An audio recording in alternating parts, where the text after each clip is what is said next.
So you know the story of Google flu trends? Google flu trends? Go ahead and tell everyone. All right. So around 2009, Google began to say, well, you know, we might be able to predict the way flu breaks out in different cities around the country by looking at the queries that people put to Google.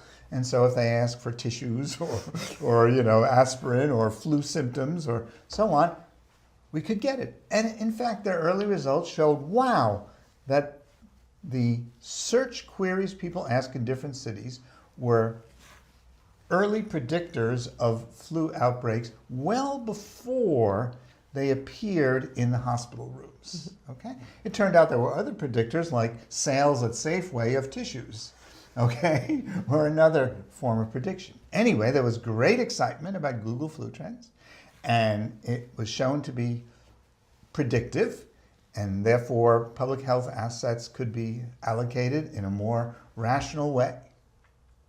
Unfortunately, it didn't work. And it began to lead to incorrect predictions, okay? That led to poorer allocation of resources. By 2013, Google removed the Google Flu Trends website from the web.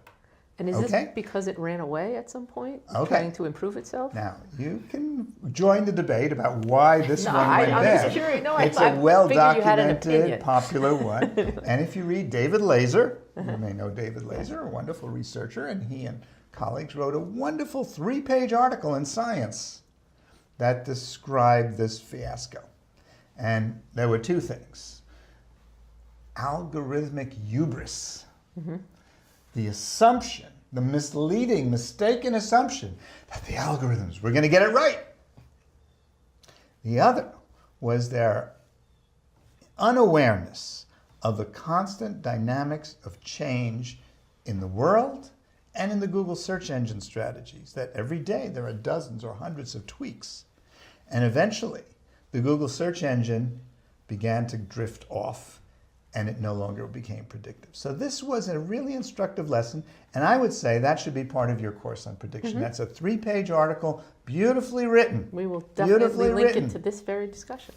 And it's important, if you're going to be researchers or scientists or students, that you look not only at those wonderful, breathtaking stories about how great it's going to be, but you also understand the failures. We were talking about failures before, and understanding why things didn't work out.